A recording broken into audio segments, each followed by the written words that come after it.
வந்த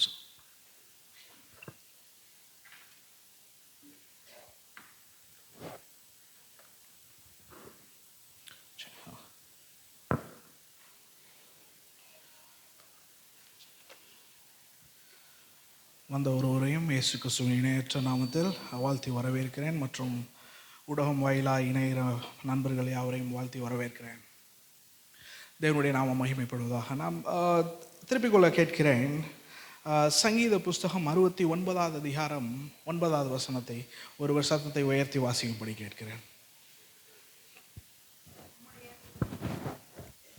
உம்முடைய வீட்டை குறித்து உண்டான பக்தி வைராக்கியம் என்னை பட்சித்தது. உம்மை நிந்திக்கிறவர்களுடைய நிந்தனைகள் என்மேல் விழுந்தது. உம்முடைய வீட்டை குறித்த பக்தி வைராக்கியம் என்னை பட்சித்தது. ஆமென். இங்கு உள்ள ஒவ்வொருவரும் சொல்ல வேண்டிய காரியம், ஆண்டவரே உம்முடைய வீட்டை குறித்த பக்தி வைராக்கியம் எங்களை பட்சித்தது. ஆமென். இந்த இயேசு கிறிஸ்துவின் இரத்தத்தினால் கழுவப்பட்டு தேவனுடைய கட்டளையை ஏற்று நடக்கிற யாவரும் சொல்ல வேண்டிய காரியம், உம்முடைய தேவனுடைய வீட்டை குறித்த பக்தி வைராக்கியம் எங்களை பட்சித்தது என்று சொல்ல வேண்டும். ஆமென். நமது வாழ்க்கையில் ஒரே நோக்கம்தான், ஒரே திட்டம்தான். அநேக காரியங்கள் இந்த உலகத்திலிருந்து நம்மேல் எரியப்படலாம். எல்லாவற்றையும் தூக்கி போட்டு வேதத்தில் உள்ளதை மாத்திரம் நம் உண்மைக்கும் கேட்கிறேன். ஆமென். இதுதான் நமது வாழ்க்கைக்கு என்ன செய்ய வேண்டும் என்ற காரியத்தை சொல்லுகிற ஒரு காரியமாக காணப்படுகிறது. இதே செய்தியை 2 பாகங்களாய் பிரித்து வைத்திருந்தேன். 2வது பாகத்தை தான் நான் பேச போகிறேன். முதலாவது பாகம் என்னவென்றால், இயேசு கிறிஸ்துவை அறிவதும் அவரை போல் மாறுவதுமான ஒரு காரியத்தை பற்றி பேசுகிறது. 2வது காரியம், மிக முக்கியமான காரியம், இயேசு கிறிஸ்து ஆண்டவராக இயேசு கிறிஸ்து இருக்கும்போது சொல்லிவிட்டு சென்ற காரியம். ஆமென். இந்த வசனம் சங்கீதக்காரன் சொல்லுகிறான், உம்முடைய வீட்டை குறித்த பக்தி வைராக்கியம் என்னை பட்சித்தது. இயேசு கிறிஸ்துவுக்கு இந்த வசனம் சொல்லப்படுகிறது. இயேசு கிறிஸ்து ஒரு ஆலயத்தை சுத்தம் செய்துவிட்டு சொல்கிறார். அவரை பற்றி எழுதுகிறவன் சொல்கிறான், யோவான் எழுதுகிறான், அவர் ஆலயத்தை, தேவனுடைய ஆலயத்தை குறித்த பக்தி வைராக்கியம் இயேசு கிறிஸ்துவை பட்சித்தது என்று. ஆமென். இயேசு கிறிஸ்துவை போல், இயேசு கிறிஸ்துவை முன்வைத்து வாழ்கிற நமக்கு நாம் யாவரும் பக்தி வைராக்கியத்தால் பட்சிக்கப்பட்டவர்களாக இருக்கப்பட வேண்டும். ஆமென். எவ்விதமான பிரச்சனைகள் வந்தாலும் சரி, போராட்டங்கள் வந்தாலும் சரி, we have an obligation. நமக்கு கடமைகள் உண்டு. ஆமென். நமக்கு பொறுப்புகள் உண்டு. நாம் ஏதோ தானோ வாழ முடியாது. நாம் இஷ்டத்துக்கு நினைத்ததுக்கு வாழ முடியாது. ஞாயிற்றுக்கிழமை சபைக்கு வந்து காணிக்கையை போட்டுவிட்டு நமது காரியங்கள் முடிந்தது என்று சொல்ல முடியாது. மிஷனரி காணிக்கையை அனுப்பிவிட்டு நமது வேலை முடிந்தது என்று சொல்ல முடியாது. ஆமென். we have a higher obligation. நமக்கு அதையும் தாண்டின ஒரு காரியங்கள் உண்டு. இங்கே இருக்கிற ஒவ்வொருவரும் இயேசு கிறிஸ்துவை சுமந்து செல்லும் பாத்திரமாக காணப்படுகிறோம். ஆமென். எல்லாருக்குமே ஊழியம் செய்வது இவர்களுக்கு என்று நியமித்த காரியம் அல்ல. யாவரும் ஊழியக்காரர்களாக அழைக்கப்பட்டிருக்கிறீங்க. ஒளி வாங்கியை பிடித்து நீங்கள் ஒளிபெருக்கியை வைத்து பேசாமல் இருக்கலாம். உங்களுக்கு இருக்கிற இடத்தில் that is your mission field. நீங்கள் எங்கு இருக்கிறீர்களோ அதுதான் உங்களுக்கு ஊழிய ஸ்தலமாக காணப்படுகிறது. இயேசு கிறிஸ்துவை உங்களுடைய அயலாக, உங்களோட பக்கத்து வீட்டில், உங்களுடைய ரிலேஷன், உங்களை கொண்டு தேவனுடைய வார்த்தை அவர்களை கொண்டு சேரப்படுகிறது. ஆமென். எவ்வித போராட்டங்களும் பிரச்சனைகளும் நம்ம இது பண்ணக்கூடாது. ஏனென்றால் அவரை பற்றின இது நம் ஆலயத்தை குறித்த பக்தி வைராக்கியம் நம்மை பட்சித்தது. ஆமென். அநேகர் சொல்லுவாங்க, தீயில் முளைத்தது வெயிலில் காயாது. ஆமென். நாம் தீயில் முளைத்தவர்களாக இருக்கிறோம். ஆமென். தேவ வசனம், சங்கீதக்காரன் சொல்கிறான், இயேசு கிறிஸ்து சொல்கிறார் அதே காரியத்தை. இதை சொன்ன மாத்திரத்தில் தேவ ஆலயத்தை குறித்த பக்தி வைராக்கியம் என்னை பட்சித்தது என்ற இதுதான் தலைப்பு இன்னைக்கு. அதை குறித்த சொன்னவுடன் 3 காரியங்கள் முன்வைக்க விரும்புகிறேன். தேவன் இதை சொன்ன அந்த சங்கீதக்காரன் சொன்ன மாத்திரத்தில் என்னன்னு கேட்டீங்க என்றால், முதலாவது காரியம் பிரதிஷ்டை, பிரிக்கப்படுதல். பிரதிஷ்டை, கான்சக்ரேஷன். ஆங்கிலத்தில் கான்சக்ரேஷன் என்று சொல்வார்கள், டெடிகேஷன் என்று சொல்வார்கள். அது வேறு பிரிக்கப்படுதல், பிரதிஷ்டையாக்கப்படுதல். பிரிக்கப்படுதல். இங்கு வந்திருக்க ஒவ்வொருவரும் வேறு பிரிக்கப்பட்டவர்களாக காணப்படுகிறோம். ஆமென். உலகத்தில் உள்ளவர்களுக்கும் நமக்கும் வேறுபாடு உண்டு. பாரம்பரிய கிறிஸ்தவர்களுக்கும் நமக்கும் வேறுபாடு உண்டு. ஆமென். இசை வாசித்து விட்டு வெளியில் போய் உட்கார்ந்து விடுவார்கள், புகைப்பிடித்து விட்டு திரும்பி வருவார்கள். அவர்களுக்கு பாரம்பரியமாக நாங்கள் ஃபாலோ பண்ணிக்கிட்டு இருக்கோம், அப்படி போய்கிட்டு இருக்கோம்.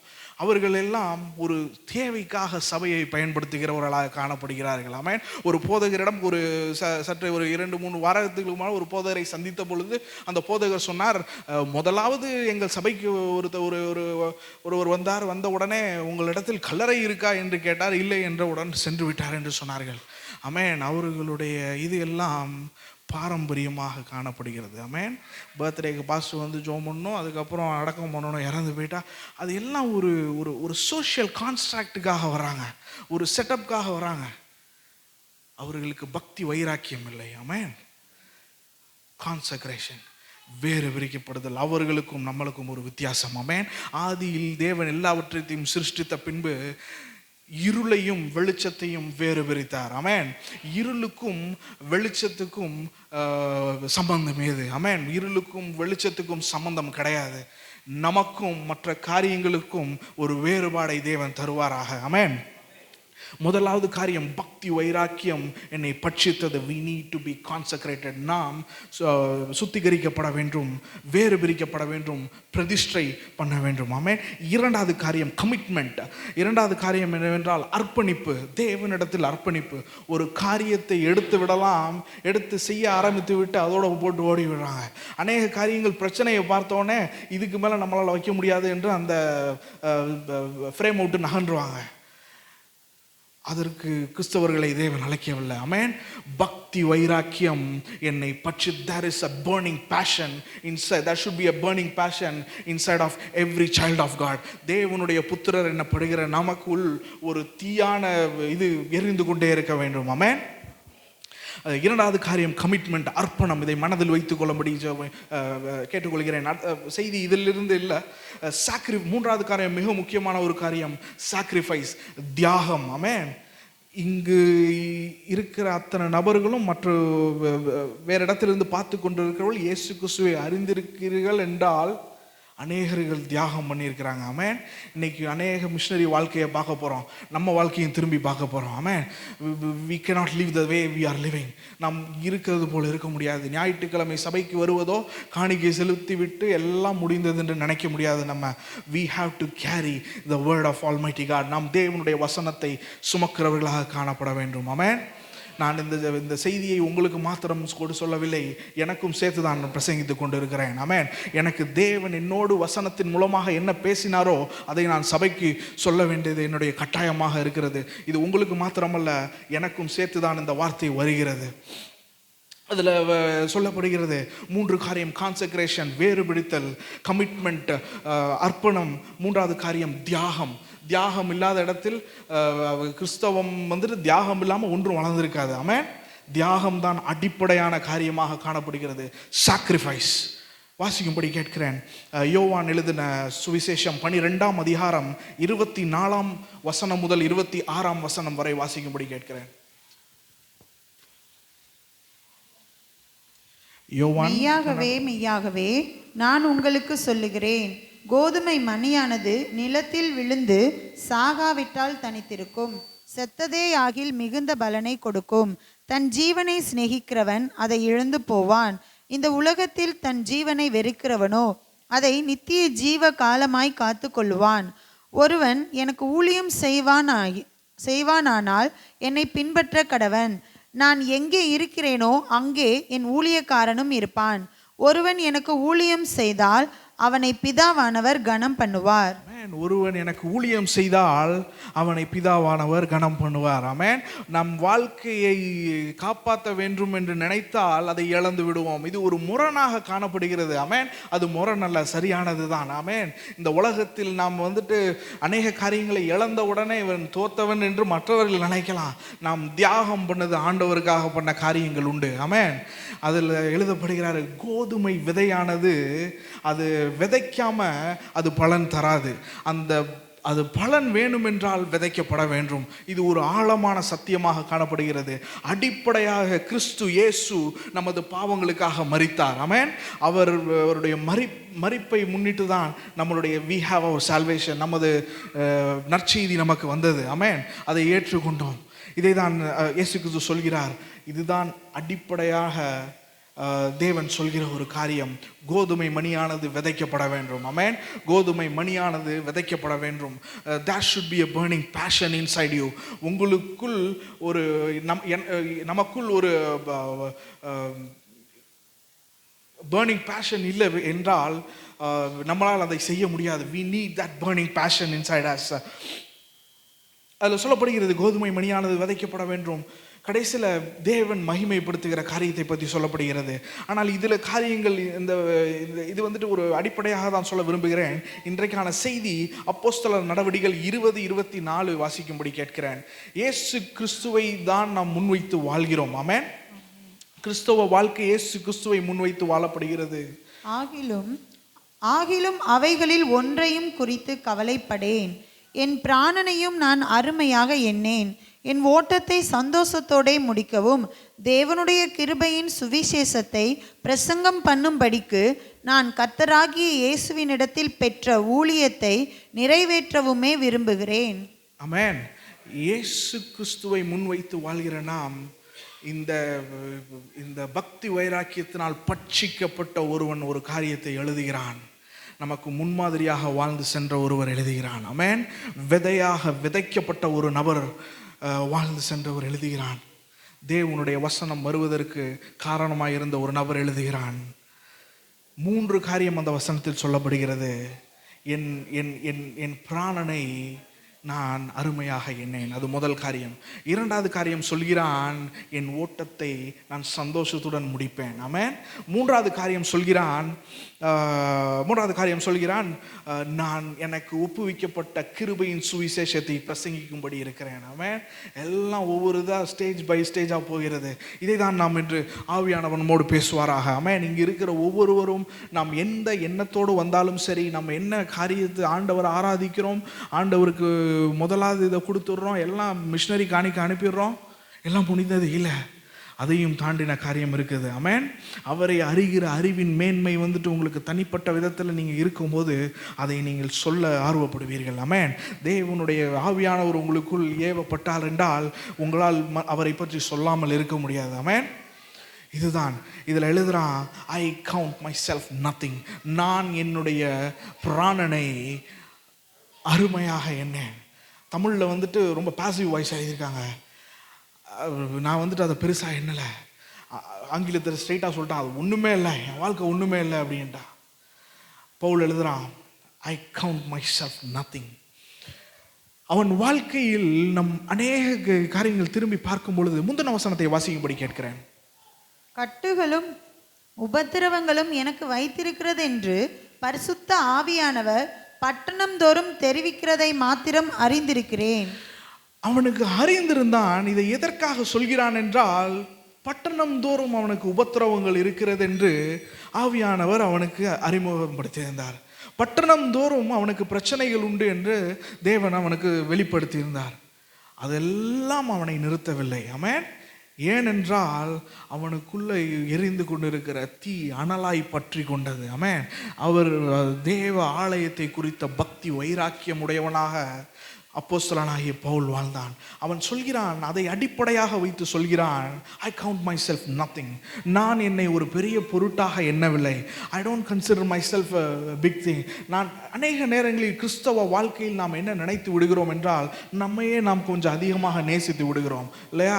அநேக நேரங்களில் நம் ஜபம் என்னதாக இருக்கிறது என்றால், நான் யாரையும் சொல்லவில்லை, என் வாழ்க்கையில் சொல்ல வேண்டுமா, ஆண்டவரே எனக்கு இந்த கார் வேணும், அந்த கார் வேணும், ஜோமணும், இது வேணும், அநேக பொருட்களாக இருக்கும். அநேக மற்றவர்கள் வேற மாதிரி இருக்கலாம். உங்களுக்கு தேவையை சொல்லியிருப்போம். ஆனால் இந்த இடத்துல அடுத்த இடத்திற்கு கொண்டு போகிறான். என் பிராணனை நான் அருமையாக எண்ணேன். இருப்பதை வைத்து நான் வாழ கற்றுக்கிட்டேன். என் பிராணனை நான் அருமையாக எண்ண போகிறதில்ல. நான் எண்ணத்துக்காக வந்தேன், இதெல்லாம் எனக்கு நடக்க போகுதுன்னு தெரியுது. ஆனால் நான் அதெல்லாம் குறித்து பயந்துட்டு போகாமல் இருக்க போகிறதில்ல. இது வந்துட்டு ஒரு ஃபேர்வெல். அதாவது கடைசியாக பார்த்து இது பண்ணுறான். அந்த அதிகாரம் முடியும் போது எல்லாம் அழுது அவனை அனுப்பி விடுறாங்க. அந்த நேரத்துலேயே சொல்கிறான், எனக்கு தெரியும் அடுத்து என்ன நடக்க போகுதுன்னு, ஆனால் நான் இதை குறிச்சிட்டு அது நடக்க போதேன்னு பயந்துட்டு ஒரு ஓரமாக உட்கார போகிறதில்ல. என் பிராணனை நான் அருமையாக எண்ணேன். ஆமென். அநேக நேரத்தில் நம் ஊழியம் செய்ய ஆரம்பிக்கிறோம், யாராவது ஒரு வார்த்தை சொல்லிவிட்டால் ஊழியத்தை நிறுத்திவிடுற அளவுக்கு நமக்கு தோணுகிறது. ஆமென்.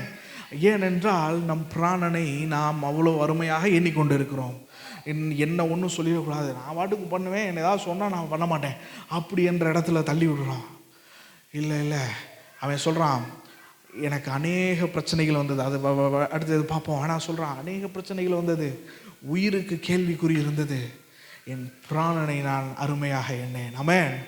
அந்த இடத்திற்கு வந்தால் மட்டும்தான், அது யாரால் வர முடியும் என்றால், those who are consumed with the zeal, தேவனுடைய பட்சிக்கிற அவருடைய இது எரியும் முழுவதுதான் நாம் அந்த வார்த்தையை சொல்ல முடியும். அதை வாசிக்கும்படி கேட்கிறேன். அவனுக்கு சும்மா அதை சொல்லவில்லை. எதற்காக சொல்கிறான் என்றால், ரோமர் 9:1-4 வரைக்கும் வாசிக்கும்படி கேட்கிறேன். ரோமர் 9 வாசி. எனக்கு மிகுந்த துக்கமும் இடைவிடாத மனவேதனையும் உண்டாயிருக்கிறது. நான் சொல்லுகிறது பொய்யல்ல, கிறிஸ்துவுக்குள் உண்மையை சொல்லுகிறேன் என்று பரிசுத்த ஆவிக்குள் என் மனசாட்சியும் எனக்கு சாட்சியாயிருக்கிறது. மாம்சத்தின்படி என் இனத்தாராகிய என் சகோதரருக்கு பதிலாக நானே கிறிஸ்துவை விட்டு சபிக்கப்பட்டவனாக வேண்டும் என்று விரும்புவேனே. அவர்கள் இஸ்ரவேலரே. புத்திர சுவிகாரமும் மகிமையும் உடன்படிக்கைகளும் நியாயப்பிரமாணமும் தேவ ஆராதனையும் வாக்குத்தத்தங்களும் அவர்களுடையவைகளே. ஆமென். அவன் சொல்றான், என்னுடைய மக்கள் ரட்சிக்கப்பட்டு நான் ஒருத்தன் சபிக்கப்பட்டா கூட அது எனக்கு சந்தோஷமாய் காணப்படும் என்று சொல்லுகிறான். ஆமென். இந்த வார்த்தையை நாம் எத்தனை பேர் இங்கே சொல்ல முடியும்? ஆமென். நம்ம சொல்ல வேண்டாம், இந்த வார்த்தையை சொல்ல வேண்டாம். ஏனென்றால் இதே வார்த்தையை மோசே சொன்னான், நான் ஒருவன் சபிக்கப்பட்டு மிச்ச எல்லாம் ரட்சிக்கப்பட்டால் நல்லா இருக்குமே அந்த நாட்களில். பவுல் இந்த நாட்களில் சொன்னான். இயேசு கிறிஸ்து அப்படி சொல்லவில்லை, அதை செய்தார். ஆமென். அவர் இந்த உலகத்தில் வந்தார், நமக்காக மரித்தார், மரித்து 3ஆம் நாள் உயிர்த்தார். நாம் சபிக்கப்பட வேண்டிய இடத்தில் அவர் நின்றார், அவர் நிற்க வேண்டிய இடத்தை நமக்கு தந்தார். ஆமென். இதுதான் அடிப்படையான நற்செய்தி. நற்செய்தி என்றால் இன்று தேவன் இருளிலிருந்து வெளிச்சத்திற்கு நம்ம யாவரையும் கொண்டு வந்திருக்கிறார். ஆமென். வெளிச்சத்திற்கு நீங்கள் வந்தது இந்த ஒரு சபை மாத்திரம் காரணம் அல்ல. வெளிச்சத்திற்கு நீங்கள் வந்தது ஒரு நபர் உங்கள்கிட்ட சொன்னவர் மாத்திரம் காரணம் அல்ல. இது அநேக நூற்றாண்டுகளாக நடக்கப்பட்ட ஒரு காரியம். ஆமென். அநேக ராஜ்யங்கள் எழும்பினது. சபை சிறியதாக இருக்கும்போது அநேக ராஜாக்களும் பெரிய பெரிய ராஜ்யங்கள் எழும்பினாலும் அந்த ராஜ்யங்கள் எல்லாம் இன்று பேசப்படுறதில்ல. சபை இன்றும் நிலைத்து நிற்கிறது. ஆமென். இயேசு கிறிஸ்து சொன்னார், என் சபையை நான் கெட்டுவேன். ஆமென். பாதாளத்தின் வாசல்கள் அதை மேற்கொள்வதில்லை. ஆனால் கெட்டப்படுவதற்கு கோதுமை மணியானது விதைக்கப்பட்டாலே ஒழிய அது மிகுந்த பலன் தராது. ஆமென். அது விதைக்கப்பட வேண்டும். இது என்ன பார்க்கணும்னா, அவன் சொல்கிறான், நான் இது பண்ணிக்கலாம். நம்ம சொல்ல வேணாம், தமிழர்கள் ரட்சிக்கப்படுவதற்காக நான் சபிக்கப்பட வேணும்னு சொல்ல வேணாம். நம்ம தமிழர்கள் ரட்சிக்கப்படுவதற்காக நாம் ஜெபிக்க வேண்டும். ஆமென். இந்தியர்கள் ரட்சிக்கப்படுவதற்காக ஜெபிக்க வேண்டும். உலகத்தார் மற்றவர்கள் நமக்கு இதெல்லாம் கிடையாது. நமக்கு அந்த லைன்லாம் கிடையாது. தேசத்துக்கு அந்த லைன்லாம் கிடையாது. நம்ம ஜோம் பண்ணும் போது மனுஷனாக இருக்கிற யாருக்கும் எல்லாருக்கும் ஜோம் பண்ண வேண்டியது. ஆமென். உலகத்தில் தேவன் அறியாத யாராக இருந்தாலும் அவர்கள் ரட்சிக்கப்பட வேண்டும். ஆமென். ஏஜி அசம்பிளிஸ் ஆஃப் காட் நிறுவனம் இது ஒரு டினாமினேஷன் இட்ஸ் மிஷன் டினாமினேஷன். இது மிஷனரி ஓரியன்டாக வச்சது. ஒரு சபையை வைத்து ஒரு இடத்துக்கு இதாக இருக்கணும், அந்த கலரையெல்லாம் வைத்து அப்படி என்ற மனசில் வரவில்லை. என்னவென்றால் சபை இல்லாத இடத்தெல்லாம் சபையை நாட்ட வேண்டும் என்ற இடத்தில் வந்தது. அதற்கு தான் தேவன் அநேக காரியங்களை சொல்லும் பொழுது சொல்கிறார். கோதுமை மணியை ஒரு இடத்துல சொல்கிறார். அது அடிப்படையாக அவருடைய சாக்ரிஃபைஸை காமிக்கிறது. ஆனால் அது வர வர அநேகர்களுடைய சாக்ரிஃபைஸை காமிக்குது. ஆமென். இந்த இடத்தில் அநேகர்களுடைய ரத்தம் சிந்தப்பட்டது. 2000 ஆண்டுகளுக்கு முன்பாக தோமா இந்த இயேசு கிறிஸ்துவோடைய ஃபர்ஸ்ட் ஹேண்ட், அதாவது பிரைமரி சோர்ஸ்ன்னு சொல்லுவாங்க ரிசர்ச்சில், ஃபர்ஸ்ட் ஹேண்டாக பார்த்தது ஆள் இங்கே வந்தார். தமிழ்நாட்டுக்கு தான் வந்தார். இப்போ கேரளான்னு சொல்கிறாங்க. அது சமீபத்தில் போட்ட கோடு. அது அந்நாட்களில் தமிழ் மொழி சார்ந்ததாக இருந்தது. ஆகையால் தமிழ் மொழியை சார்ந்த ஒரு காரியமாக இருந்தது. ஆகையால் தமிழ்நாட்டு அதுலேயும் சிறப்பு வாய்ந்த காரியம் என்னவென்றால், தமிழ்நாட்டுக்கு வந்திருக்கிறார்கள் அவர்கள். 2000 வருஷம், அதுக்கடுத்து ஒரு 300 வருஷத்தில் வெவ்வேறு ஆட்கள் வந்திருக்கிறாங்க. அதற்கப்புறம் தான் அநேக ஒரு 1600க்கு அப்புறம் தான் ஐரோப்பியர்கள் வரார்கள். ஆனால் இங்கே நற்செய்தி விதைக்கப்பட்டது 2000 ஆண்டுகளுக்கு முன்பாக. இன்னும் கேரளா மாநிலத்தில் இன்னும் அந்த நிலைநாட்டப்பட்ட சபைகள் உண்டு, இன்னும் அந்த காரியங்கள் உண்டு. சென்னை மாநகரத்தில் தான் அவருடைய கடைசியாக மரித்தார். இன்னும் அந்த ட்ரெடிஷன் இருக்குது. அதை ப்ரூவ் பண்ணி இப்போ சரித்திர ஆசிரியர்கள்லாம் இடையில சபை சரித்திர ஆசிரியர்கள் எழுதியிருந்தாங்க. நாம் அநேக காரியங்களை பார்க்கும் பொழுது அநேக விதைகள் விதைக்கப்பட்டது. ஆமென். இந்த மண்ணில் திடீர்னு முளைக்கவில்லை. நமக்கு வசனம் வந்தது. அநேகர் அவர்களுடைய பிராணனை பெரிதாக எண்ணாததனால். ஆமென். அப்படி வந்த வசனத்தை அநேகர் மூலமாக நமக்கு வந்தது. நம் மூலமாக அநேகருக்கு போகவில்லை என்றால் நாம் கடனாளியாக போவோம். ஆமென். அநேகருக்கு கடனாளியாக போவோம். வெறும் கையாக நாம் போவோம். தேவனுடைய கட்டளையை கீழ்ப்படியாதவர்களாக நாம் போவோம். இன்றைக்கி வந்துட்டு அடிப்படையான செய்தி வந்துட்டு சோல் வின்னிங், அதாவது ஆத்தும ஆதாயம் தான். ஆமென். ஒரு வாழ்க்கை, நம்ம தனிப்பட்ட வாழ்க்கை கிறிஸ்துவோடு வாழ்வது ஒன்று, கிறிஸ்துவை மற்றவர்களுக்கு அறிவிப்பது ஒன்று. ஆமென். அதுலேயும் முதல் காரியம் வருகிறது என்னவென்றால், let your light shine before men that they may see and praise your Father in heaven. உங்களுடைய வெளிச்சம் பிரகாசிக்க கடவுது.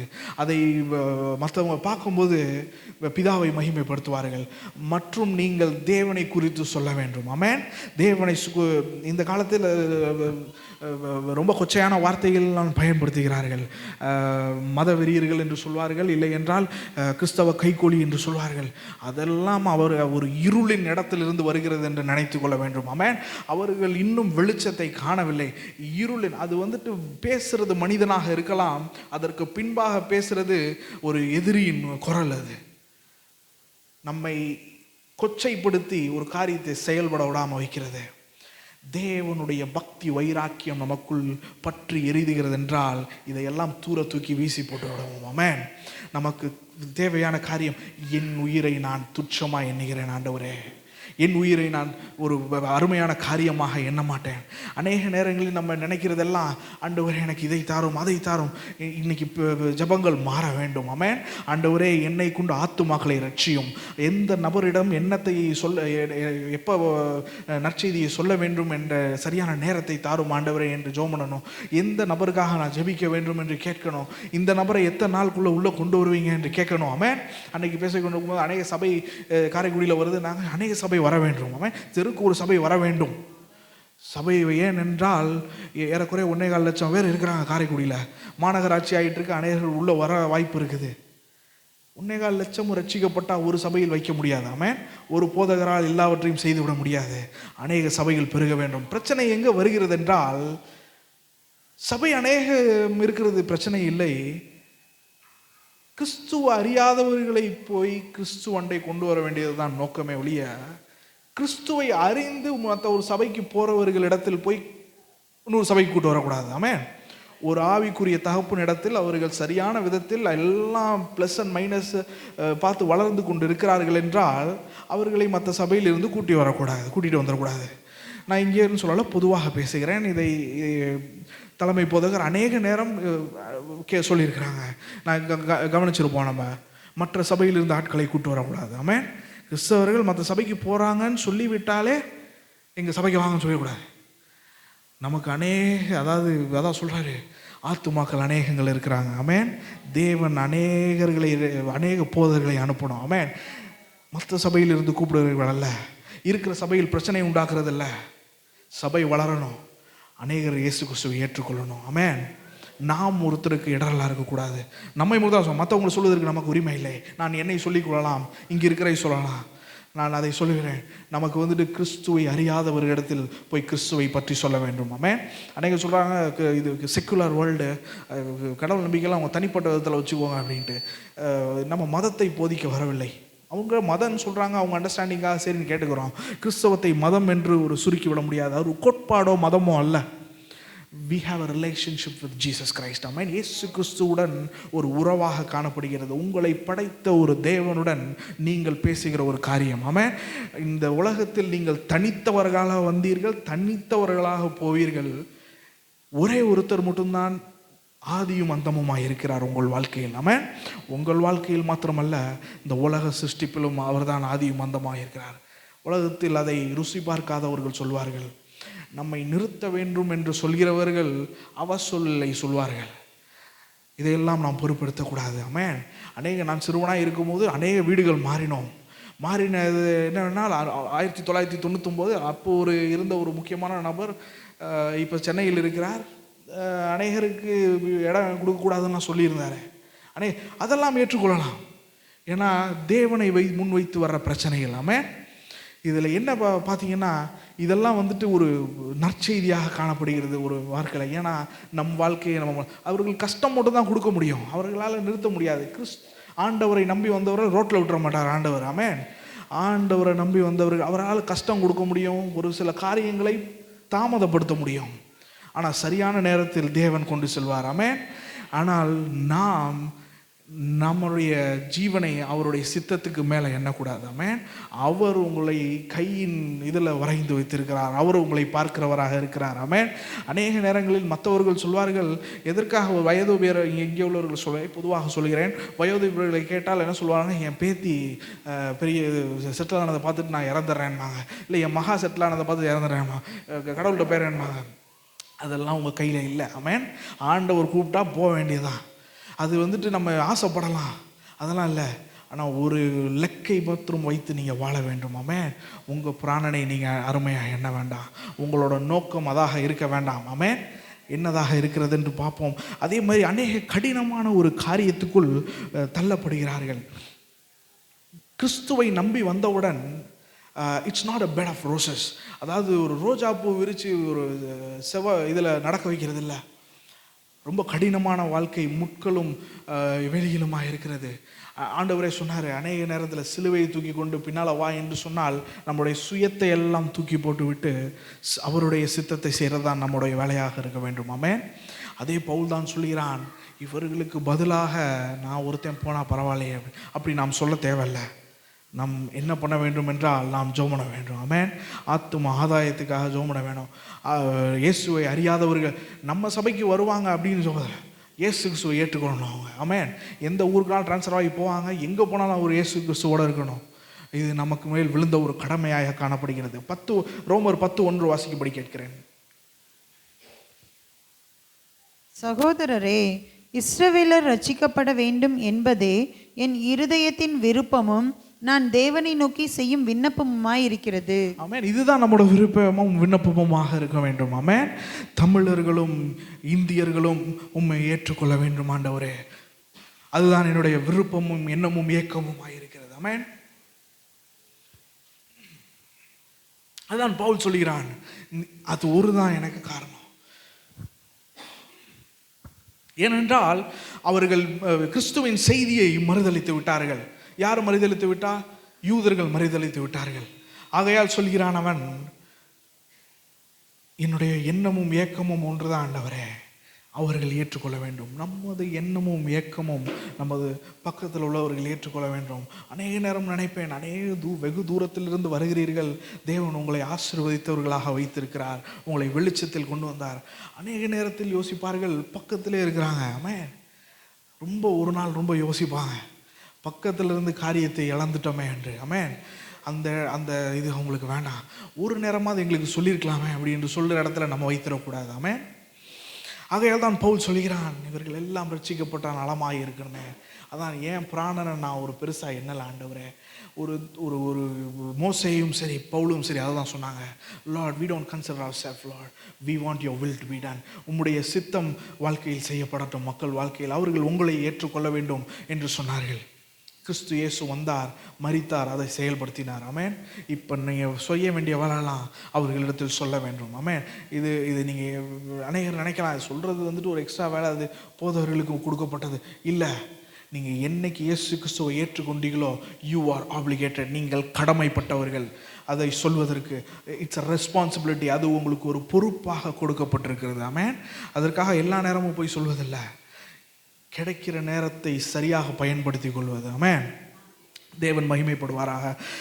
இதில் சொல்லும் போது பிராணடைய இதாக என்னன்னு சொல்லும் போது பார்த்தீங்கன்னா, பவுல் வாழ்க்கையில் அநேக காரியங்களை பார்க்குறோம், நம்ம வாழ்க்கையில் அநேக ஊழியர்களை பார்க்குறோம், நம்ம கிறிஸ்தவர்களாக இருக்க நம்ம வாழ்க்கையில் பார்க்குறோம். இன்னொரு ஒன்று சொல்ல வேண்டுமென்றால், ஒரு மிஷினரி இருந்தார், விக்டர் பிளைமார் அவருடைய பெயர். அவர் வந்துட்டு டிபெட்டுக்கு மிஷினரியாக வந்தார். அவர் ஒரு அசம்பிளிஸ் ஆஃப் காட் டினாமினேஷனில் சேர்ந்தவர். அமெரிக்க ஐக்கிய நாட்டிலிருந்து மிஷினரியாக ஊழியராக நற்செய்தியை போதிப்பவராக டிபெட் என்கிற ஒரு இடத்துக்கு வந்தார். வந்த இடத்துல அநேக கடினமான, அந்த நேரத்தில் ஒரு 100 வருடங்களுக்கு முன்பாக இருக்கும், அந்த நேரத்தில் ரீடர் டைஜஸ்ட் என்கிற ஆங்கில இது அமெரிக்காவில் அது வந்துட்டு கிறிஸ்துவ நம்பிக்கை உள்ளவர்கள் கிடையாது. அவர்கள் வந்துட்டு கடவுள் அது என்ன சொல்கிறது, ரேஷ்னல் தாட், அதாவது என்ன சொல்லுவாங்க, ரேஷ்னல் தாட், ரேஷ்னலிசம் சொல்லுவாங்க, சரி, பகுத்தறிவு பேசுகிறவர்கள், அதை அறிவியலும் பகுத்தறிவும் பேசுகிற ஒரு மேகசின் அது. அதிலே என்ன எழுதியிருந்தார்கள் என்றால், ஒரு 100 வருடத்துக்கு முன்பாக டிபெட் என்கிற இது ஒரு மிஸ்ட்ரியாகவே இருக்குது. திடீரென்று கல்கள் பறக்கிறது, திடீரென்று காரியங்கள் செயல்படுத்தப்படுகிறது, அங்கே அநேக காரியங்கள் சயின்ஸ்னால் எக்ஸ்பிளைன் பண்ண முடியல, என்ன நடக்கிறது என்று எங்களுக்கு தெரியவில்லை அப்படின்னு சொன்னார்கள். அதில் எழுதப்பட்டது. ஏனென்றால் அங்கே இருளின் ஆதிக்கம் இருந்தது. ஆமென். அந்த நேரத்தில் தான் விக்டர் பிளைமார் மற்றும் அவருடைய மனைவியும் அவருடைய குமாரனும் செல்கிறார்கள். அவருடைய குமாரன் 5-4 வயது சிறுவனாக இருக்கிறான். இவரும் இளைஞராக தான் போகிறார். போன இடத்தில் கிறிஸ்துவின் அன்பை பிரசங்கிக்கிறார். அவருக்குள் இருந்த பக்தி வைராக்கியத்தின் நிமித்தம் அங்கே போனார். ஆமென். மொழி தெரியாது, இடம் தெரியாது, இருந்தாலும் தேவன் அழைத்தார் என்ற ஒரே நோக்கத்தினால் போனார். போன இடத்தில் அவர் பிரசங்கம் பண்ணால் எவரும் ரட்சிக்கப்படவில்லை. சொல்ல வேண்டியது அவரோட வேலை. ஆனால் சொல்லிக்கொண்டே இருந்தார். ஆனால் எதிர்ப்பு அநேகமாகிவிட்டது. எதிர்ப்பு அநேகமாக ஆகிவிட்ட காரணத்தினால் இவரால் நிறையா செய்ய முடியல. ஆனால் அந்த டிபெட் மாநிலத்தில் வேறு இடத்துக்கு போய் செய்து கொண்டிருக்கிறார் ஊழியத்தை. ஒரு நாள் ஸ்மால் பாக்ஸ் என்கிற ஒரு வியாதி வந்துருச்சு அவரோட பையனுக்கு. இந்நாட்களில் அதுக்கான தடுப்பூசிலாம் இருக்குது. அந்த நேரத்தில் 100 வருஷத்துக்கு முன்னாடி அவர்கள்ட்ட இல்லை. அது வந்துருச்சுன்னா அநேகமாக இறந்து போயிடுவாங்கன்னு அர்த்தம். அந்த சிறுவன், அவர்களுக்கு பெரிய வீடு கிடையாது, பெரிய இடம் கிடையாது. ஒரு ஊழியராக போனவர்கள் கடினமான நிலையில் இருந்தார்கள். அந்த சிறுவன் படுத்துக்கொண்டே கேட்கிறான், அப்பா நீங்கள் ஃபேமிலி ப்ரேயரில் பாடுற பாட்டில் வர்ற காட்சிகளை நான் பார்க்குறேன் என்று சொல்கிறான். பரலோகம் அந்த சிறுவனை எடுத்துக்கொள்ள தயாராயிட்டு குணமளிக்க வேண்டும் என்று தாயும் தகப்பனும் ஜோமனிறார்கள். ஆண்டவர் வேற திட்டத்தோடு ஆண்டவர் இருக்கிறார். பரலோகம் ஆயத்தமாயிட்டு அந்த சிறுவனை எடுத்துக்கொண்டார். விக்டர் பிளைமாரும் அவர் மனைவியும் தனித்து விட்டவர்களாய் காணப்பட்டார்கள். புதைக்கிறதுக்கு இடம் இல்லை. ஒரு சிறிய வுட் பாக்ஸை வச்சு ஒரு இடத்துல புதைச்சிட்டாரு, காசு கொடுத்து வாங்கி. கொஞ்ச நாள் அவருடைய ஒய்ஃபுக்கு ஸ்மால் பாக்ஸ் ஆகி அவர்களும் இறந்து விடுகிறார்கள். அது எழுதுகிறார், விக்டர் பிளைமார் எழுதுகிறார், என்னை இருள் சூழ்ந்து விட்டது, தனிமையின் உச்சம் என்னை தொட்டு விட்டது, நான் என்ன செய்வது என்று தெரியாமல் இருக்கிறேன், அவருடைய பிரசன்னத்தை உணர்ந்தவனாகவே இருக்கிறேன் என்று எழுதுகிறார். இது ஒரு கான்ட்ராடிக்ஷனாக தெரியலாம். உலகத்தில் உள்ள காரியத்தை இழந்து விட்டார். ஆமென். அவர் அமெரிக்க ஐக்கிய நாட்டில் இருந்தால் சுகபோகமாக வாழ்ந்து விடலாம். என் பிராணனை நான் அருமையாக எண்ணேன். ஆமென். என் பிராணனை விதைக்கப்பட்டால் மாத்திரமே பலன் கொடுக்காது. Amen. Every believer we get into the church, ஒவ்வொரு ஆத்மாவும் ஒவ்வொரு கண்ணீரும் மத்தியிலும் ஒவ்வொரு இரத்தத்தின் மத்தியிலும் உள்ள வருகிறார்கள். ஆமென். விதைக்கப்பட வேண்டும். அங்கே அவர் விதைக்கப்பட்டது. தனி மனிதனாய் நின்றார், போகவில்லை. அவருக்குள்ளே எரிஞ்ச ஒரு தீ அநேகருக்கு பிரசங்கித்தார். ஏற்றுக்கொள்கிறார்களோ ஏற்றுக்கொள்ளவில்லையோ அநேகர்களுக்கு பிரசங்கித்தார். கடைசியாக கிளம்பி போயிட்டார் அமெரிக்காவுக்கு. ஒரு வயது வந்த பிறகு ஒரு கவலைகரான காரியம், புதைக்கிறதுக்கு இடம் இல்லை, கூட ஆள். இவர் தனித்து நின்று புதைத்து விட்டு பிரசங்கம் பண்ணிவிட்டு வந்து விட்டார். ரொம்ப அந்த எழுத்துக்கள் அநேகங்கள் இருக்கு. நான் உணர்வுபூர்வமாக போக விரும்பவில்லை, சிந்திக்க வேண்டும் என்று விரும்புகிறேன். ஆமென். ஒரு நபர் தன் ஆத்துமாவையே பிராணனை பெருசாக எண்ணவில்லை, அதனால் அவர் விதைக்கப்பட்டார். அதற்கடுத்து அநேகர் டிபேட்டுக்கு போக ஆரம்பித்தாங்க. அநேக கிறிஸ்தவர்கள் உண்டு. இன்னைக்கு டிபேட்டில் பைபிள் டிரான்ஸ்லேட் ஆகிருக்கு. ஆமென். இது எல்லாம் விதைக்கப்பட வேண்டும் காரியம். சாக்ரிஃபைஸ், நம் வாழ்க்கையில் தியாகம் வேணும். என் வாழ்க்கையிலையும் சரி, இங்கே இருக்கிற கிறிஸ்தவர்கள் என்று அழைக்கப்படுகிற யார் வாழ்க்கையிலையும் சரி, தியாகத்தினால் ரட்சிக்கப்பட்டோம். நம் வாழ்க்கையில் தியாகம் வேணும். ஆமென். இது விக்டர் பிளேமாரின் கதை. அடுத்து எழுதுறான், பவுல் எழுதுறான், ஃபினிஷ் மை ரேஸ். அதை வாசிக்க, அடுத்த ஒரு லைனை மட்டும் வாசி. ஃபஸ்ட்டு 2 லைனுக்கு அடுத்த லைன் வாசிக்கும்படி கேட்கிறேன். அப்போஸ்தலன் 20:24, என் ஓட்டத்தை நான் சந்தோஷத்துடன் ஓடி முடிக்க வேண்டும் என்று விரும்புகிறேன். அதை ஒரு முறை வாசிக்கும்படி கேட்கிறேன். ஆகிலும் அவைகளில் ஒன்றையும் குறித்து கவலைப்படேன், என் பிராணனையும் நான் அருமையாக எண்ணேன், என் ஓட்டத்தை சந்தோஷத்தோட முடிக்கவும். என் ஓட்டத்தை சந்தோஷத்தோட முடிக்கவும். ஆமென். யார் சொல்கிறா, யார் சொல்கிறான்னு பார்த்தீங்கன்னா பவுல் சொல்கிறான். பவுல் ஒரு பெரிய ஆளாக தான். பவுல் படாத கஷ்டம் கிடையாது. என் ஓட்டத்தை நான் சந்தோஷமாக முடிக்க வேண்டும். ஆமென். ஓட்டத்தை ஆரம்பிப்பது எளிது. அநேகர்கள் ஓட ஆரம்பித்தார்கள். முடிவு இடத்தில் வந்து பார்த்தால் வெகு சிலர்களே முடித்தார்கள் ஓட்டத்தை. ஆமென். பவுல் சொல்கிறான், என் ஓட்டத்தை ஆரம்பித்துட்டேன், அதை சந்தோஷத்தோடு முடிப்பேன். ஆமென். இங்கே இருக்கிறவர் எத்தனை பேர் சொல்ல முடியும், எங்கள் ஓட்டத்தை ஆரம்பிச்சிட்டோம், சந்தோஷத்தோடு முடிப்போம் என்று? ஆமென். எங்கேயோ ஆரம்பித்தோம், எங்கேயோ முடித்தோம் அல்ல, நமக்கான வழியை சரியாக எடுத்து நான் ஓட வேண்டும். ஆமென். இங்கே கொஞ்ச நேரம் ஓடிட்டு அங்கே கொஞ்ச நேரம் ஓடுறதில்ல, ஓடுவது சரியான பாதையாக இருக்க வேணும். ஆவியானவருடைய நடத்துதலின் ஓட வேண்டும். வசனத்தை அடிப்படையாக கொண்டு வாழ வேண்டும். ஆமென். என் பிராணனை அருமையாக எண்ணேன் என்று சொன்ன ஒருவன் சொல்லுகிறான், என் ஓட்டத்தை நான் சந்தோஷமாக முடிப்பேன் என்று சொல்கிறான். அதற்கு முந்தின வசனத்தை 23வது வசனத்தை வாசிக்கும்படி கேட்கிறேன் ஒரே ஒரு முறை. கட்டுகளும் உபத்திரவங்களும் எனக்கு வைத்திருக்கிறது என்று பரிசுத்த ஆவியானவர் பட்டணம் தோறும் தெரிவிக்கிறதை மாத்திரம் அறிந்திருக்கிறேன். இது என்னவென்றால், கட்டுகளும் உபத்திரவங்களும் எனக்கு இருக்கிறதுன்னு எனக்கு தெரியும். ஆனால் தெரிஞ்சாலும் எனக்கு என்ன தெரியும்னா, என் ஓட்டத்தை நான் சந்தோஷமாக முடிப்பேன் என்று. ஆமென். நமது சந்தோஷம் வந்துட்டு பெரிய கார் வாங்குறதுலையோ பங்களா வாங்குறதுலையோ இல்லை, அது வெகு சில நேரம் இருக்கிற சந்தோஷமாக காணப்படுகிறது. நமது நித்திய வாழ்வு தான் நமது சந்தோஷமாக காணப்படுகிறது. ஆமென். தேவனுக்கு உங்களுக்கு கொடுக்கப்பட்ட, இங்கே இருக்கிற ஒவ்வொருவருக்கும் கொடுக்கப்பட்ட ஒரு காரியம் உண்டு. நீங்கள் உங்கள் ஓட்டத்தை சந்தோஷமாக முடிக்க வேண்டுமென்றால் உங்களுக்குள்ள எரிகிற தீ சொல்ல வேண்டும், என் பிராணனை நான் பெருசாக என்னவில்லை ஆண்டவரே, உம்முடைய சித்தத்தை செய்கிறதே எனக்கு உணவாக காணப்படுகிறது. ஆமென். தேவனுடைய சித்தத்தை செய்வது மாத்திரமே. அவர் பவுல் இந்த இடத்துல தான் சொல்கிறான், அநேகர் ஓட்டத்தை அநேகர் ஆரம்பிப்பார்கள், அநேகர் ஒரு உற்சாகத்தில் ஆரம்பிப்பார்கள், ஒரு உபத்திரம் வந்தால் நிறுத்தி விடுவார்கள். அப்படி இல்லை. ஆமென்.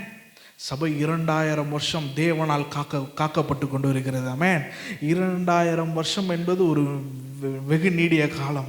நம் தனிப்பட்ட விதத்தில் அழைக்கப்பட்டால் ஒரு இடத்துல பிரச்சனை வந்தாலே போயிட முடியாது, நிலைத்து நிற்க வேண்டும். ஆமென். வெவ்வேறு காலத்தில் வெவ்வேறு காலகட்டத்தில் வெவ்வேறு விதமான பிரச்சனைகள் வரும், ஓடிவிட முடியாது. That is the commitment. அதுதான் ஒரு அர்ப்பணம் என்று காணப்படுகிறது. வேறு பிரித்தல், அதுக்கப்புறம் தியாகம் செய்தல். மத்தேயு 24:13 வாசிக்கும்படி கேட்கிறேன். சரி இருக்கட்டும். இறுதி வரையும் நிலைத்து நிற்பவனே ரட்சிக்கப்படுவான் என்று எழுதப்பட்டிருக்குது. ஆமென். இறுதி வரைக்கும். என்னைக்குமே கிறிஸ்தவம் வந்துட்டு it is not for the faint heart. அது வந்துட்டு இருதயம் பலகீனமானவர்களுக்கு அல்ல. அப்படி பலகீனமானதாக இருந்தால் சும்மா வந்துட்டு உட்காந்துட்டு போக வேண்டியதான். It's for the people who are brave. Amen. தைரியமாக இருக்கிறவர்களுக்கும் போராளிகளுக்கும் உள்ள ஒரு காரியமாக காணப்படும். கிறிஸ்துவை பின்பற்றுவது இட்ஸ் அ கமிட்மெண்ட். ஆமென். இறுதி வரைக்கும் நிலைத்திருப்பது. சும்மா ஒரு அரை மணி நேரம் நிற்கிறதில்ல, ஒரு மணி நேரம் செயல்பட்டதில்லை, ஒரு 10 வருஷம் நின்றுட்டு அதுக்கப்புறம் வேற இடத்துக்கு போகிறதில்ல, முடிவு பரியந்தம். ஆமென். வெளிப்படுத்தல் சொல்லப்படுகிறது, பயப்படுகிறவர்கள் தேவனுடைய ராஜ்யத்தை சுதந்திரிப்பதில்லை. ஆமென். நான் இன்னொன்று சொன்னால் அதை எப்படி புரிந்து கொள்வீர்கள் என்று தெரியவில்லை. கிறிஸ்தவத்தில் வன்முறைக்கும் ஒரு இடம் உண்டு. ஆனால் அது இன்னைக்கு குறித்து பேசவில்லை. அது வேற டாபிக். அது தனித்துவமாக அணுக வேண்டிய ஒரு விஷயம். அது கிறிஸ்தவம் வந்துட்டு நம்ம பயந்து வாழ முடியாது. நம் வாழ்க்கையில் எவ்வளோ பெரிய போராட்டம். இதே பவுல் வாழ்க்கையில் சொல்கிறான். இது சத்தமாக வாசித்தா மற்றவங்களுக்கு யூஸ் ஆகும்னு நினைக்கிறேன். 2 கொரிந்தியர் 11:26-28 வரைக்கும் வாசிக்கும்படி கேட்கிறேன்.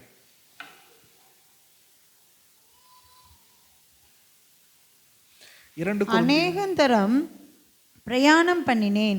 ஆறுகளால் வந்த மோசங்களிலும் கல்லரால் வந்த மோசங்களிலும் என் சுய ஜனங்களால் வந்த மோசங்களிலும் அந்நிய ஜனங்களால் வந்த மோசங்களிலும் பட்டணங்களில் உண்டான மோசங்களிலும் வனாந்திரத்தில் உண்டான மோசங்களிலும் சமுத்திரத்தில் உண்டான மோசங்களிலும் கள்ள சகோதரரிடத்தில் உண்டான மோசங்களிலும் பிரயாசத்திலும் வருத்தத்திலும் அநேக முறை கண் விழிப்புகளிலும் பசியிலும் தாகத்திலும் அநேக முறை உபவாசங்களிலும் குளிரிலும் நிர்வாணத்திலும் இருந்தேன். ஆமென். பவுல் எழுதுகிறான், போன கஷ்டத்தெல்லாம் 11 மணி ஆகும் போது கூட ஒரு 10 நிமிஷம் எடுத்தால் கூட கொஞ்சம் கவனிக்கும்படி கேட்கிறேன். நான் கரெக்டாக முடிச்சிடுறேன். அதில் சொல்கிறான், நான் மிகுந்த கஷ்டப்பட்டேன். அவன் பட்ட கஷ்டத்தெல்லாம் ஒவ்வொன்றா எழுதுறான். நான் எவ்வளோ இதில் இருந்தேன், உபத்திரவத்தில் இருந்தேன், கூட இருந்தவன்ட்ட உபத்திரம், வெளியில் இருந்த உபத்திரம், அவன்கிட்ட இருந்த உபத்திரம், என்னெல்லாம் பிரச்சனை வந்துச்சு எல்லாவற்றையும் எழுதிட்டு ஊழியத்துக்காக நிலைத்து நின்றேன்னு எழுதுறான். இதையெல்லாம் ஒரு காரியத்தை சந்தித்து நிலை நிற்க வேண்டும் என்றால் ஆவியானவருடைய துணை வேண்டும். ஆமென். அநேகர் ஆரம்பிக்கிறார்கள், அநேகர் முடிப்பதில்லை. பவுல் எழுதுகிறான், இதெல்லாம் நடந்துச்சு என் வாழ்க்கையில். 2 கொரிந்தியர் 1 8ஆம் வசனமோ 7ஆம் வசனத்திலே ஒன்று சொல்லிக்கிறான், வாசிக்க வேண்டாம், வீட்டில் போய் பார்த்துக்கொள்ளுங்கள். அதில் சொல்கிறான், என்னை தாண்டின காரியங்கள் நடந்தது, என்னால் கிரகிக்க முடியாத காரியங்கள் நடந்தது. தேவனுடைய கிருபையை வைத்து வாழ முடியும் என்று அறிந்து கொண்டேன். ஆமென். எல்லாம் சொல்கிறாங்க, உங்களால் முடிந்ததை தான் கடவுள் உங்களுக்கு கொடுப்பார் என்று. இல்லை, உங்களுக்கு முடியாததையும் கொடுப்பாரு, அவரே உங்களை தாங்குவார். ஆமென். தேவனுடைய கரத்தில் இருக்கிற நீங்கள் வெளியில் போய்விட முடியாது. ஆனால் யூ ஹேவ் அன் ஆப்ளிகேஷன், உங்களுக்கு ஒரு இது இருக்கிறது. ஆமென்.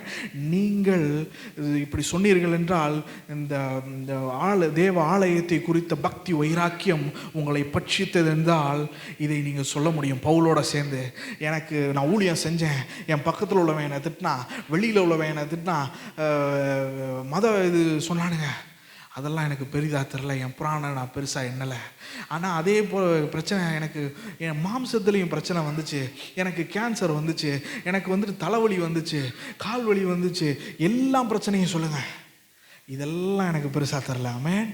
குணமளிக்கும் தேவன் இருக்கிறார். குணமளித்தால் அவருக்காக வாழ்வேன், குணமளிக்கவில்லை என்றால் அவரோடு போவேன். ஆமென். இது நிதர்சனம், இது real life. We are talking real life. இது உண்மையான வாழ்க்கையை நாம் பேசி கொண்டு இருக்கிறோம். நமது மகிமையான வாழ்க்கை இந்த இடத்துல இல்லை.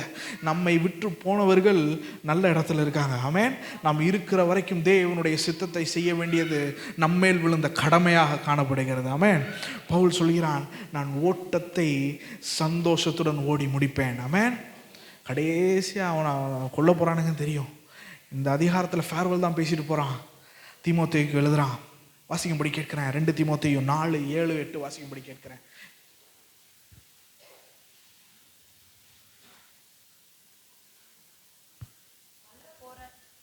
நல்ல போராட்டத்தை போராடினேன், ஓட்டத்தை முடித்தேன், விசுவாசத்தை காத்து கொண்டேன். ஜீவ கிரீடம் எனக்கு இது முதல் நீதியின் கிரீடம் எனக்காக வைக்கப்பட்டிருக்கிறது. நீதியுள்ள நியாயாதிபதியாகிய கர்த்தர் அந்நாளிலே அதை எனக்கு தந்தருளுவார். எனக்கு மாத்திரமல்ல, அவர் பிரசன்னமாகுதலை விரும்பும் யாவருக்கும் அதை தந்தருளுவார். ஆமென். பவுலுக்கு மாத்திரமல்ல, ஆமென், இங்கே இருக்கிற ஒவ்வொருவருக்கும் மற்றும் இதில் இந்த காணொளியை பார்த்துட்டு இருக்க யாவருக்கும் தருவார். ஆமென். கிறிஸ்துவை ஏற்றுக்கொண்டு கிறிஸ்துவின் பாதையில் நடக்கிற யாவருக்கும் உண்டு. ஆமென். இந்த உலகத்தில் தர்ற காரியங்கள் மறைந்து போய்விடும். சில நொடிகள் அந்த சந்தோஷம் நிற்கும். ஆமென். நம்மை அனுப்பப்பட்ட காரியத்தை நாம் நிறைவேற்றி தேவனோடு செல்லும்போது நமக்கு தேவன் ஜீவ கிரீடத்தை தருகிறார். ஹல்லேலூயா. ஆமென். நம்ம அநேக நேரங்களில் நாம் யோசிக்கிற காரியம் இந்த உலகத்தின் காரியமாகவே இருந்து விடுகிறது. பவுல் இங்கே சொல்கிறான், இல்லை, எனக்கு ஜீவ கிரீடம் ஒன்று இருக்குது. ஆமென். அதற்காக நாம் இந்த உலகத்தில் பொறுப்பற்றவர்களாய் வாழ முடியாது. பொறுப்போடு இருக்க வேண்டும். காசை பொறுப்பாக பயன்படுத்த வேண்டும். எல்லாம் பொறுப்பாக தேவனே அதுதான் எதிர்பார்க்கிறார். ஆனால் தேவனுடைய சித்தத்துக்கு முன்பாக இந்த உலக காரியங்களை கொண்டு வந்து விடக்கூடாது. ஆமென். அதை தான் இந்த உலகத்தின் மக்கள் பார்க்குறாருங்க. அவங்களுக்கும் நமக்கும் வேறுபாடு எங்கே?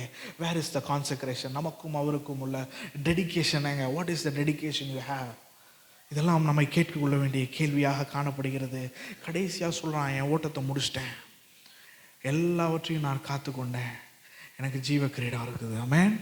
பவுல் அநேக குறை உள்ளவன். அநேக எழுத்துக்கள் எவ்வளவு பிரம்மாண்டமாக இருந்தாலும் குறைவுள்ளவன். ஆனால் தேவனுடைய கிருபை அவனை தாங்கி வந்தது. ஆமென். தேவனுடைய தயவு அவனை தூக்கி வந்தது. அவன் சொல்கிறான் கடைசியா, எல்லாவற்றையும் நான் சரியான விதத்தில் முடித்து விட்டேன். மூன்றாம் காரியம் நான் உடனே கடந்து செல்ல விரும்புகிறேன், வாசிக்கும்படி கேட்கிறேன். அதற்கு அடுத்த ஓட்டத்தை சந்தோஷத்துடன் ஓடி முடித்தேன். எனக்கு அடுத்த 2 லைன் வாசித்து முடிக்கும்படி கேட்கிறேன்.